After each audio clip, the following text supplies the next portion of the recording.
Okay, here are the items you will need for the rear hatch auto lift mod.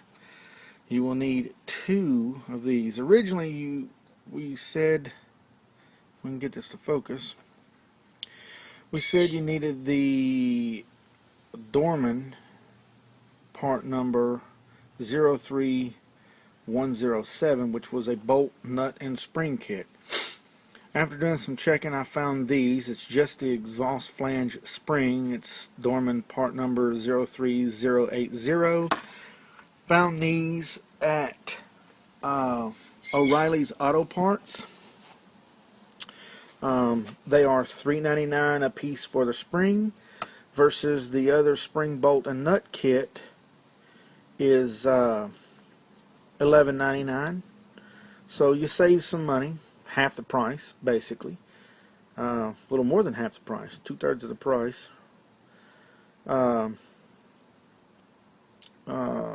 But you'll need 2. There's 1, and here's 2. This is what it's like out of the package. It's a relatively super stiff spring for an exhaust manifold. So next is at AutoZone. It's a Duralast part, SW2299 switch interrupter, which is the trunk release switch. A lot of the stores say they can't get them, whatever.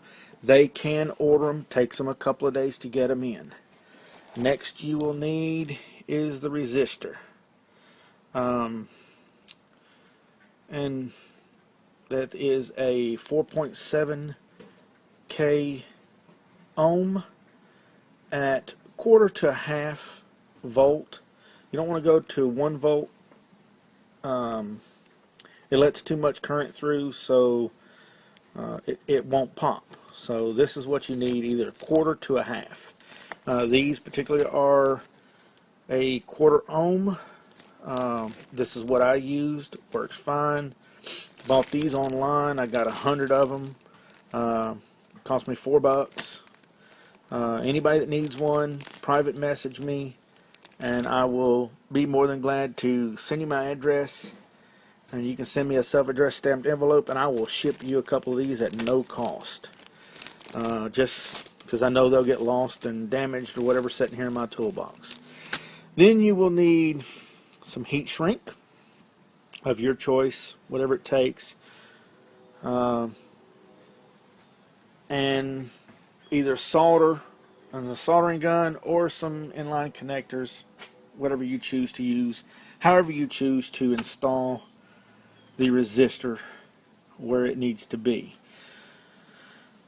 That is the parts. One thing I did a little bit different was I used a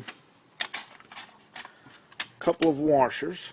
Okay, they are 3/8, not 3/8, 5/16 inner diameter for the hole, and then something about the same diameter as the spring.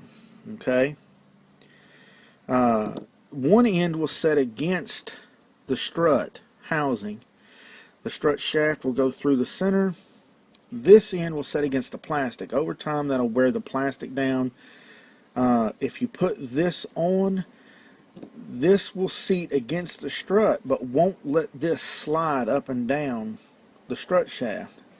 Stay seated, and the plastic holds it in place when you screw your connector end back on. I did that just to make this spring, when it goes up and seats, instead of it cocking sideways, it'll stay flat. Gives it a little better contact, plus gives it a little more tension, helps it out a little bit. Mine worked great. That's about that. We will put this back so I don't lose it. Put it back in there.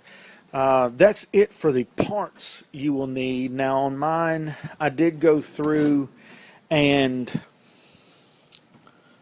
wrap mine once it was all done, installed. Pulled the spring up to the very top where it should be, wrapped it with some heat shrink tape, heated it, shrunk it, and it looks like a factory end from that point. That's on one of my previous videos. But that's all the parts you will need. Next, I'll try to post up something that shows you the installation process. But this should get you started. Have a great day.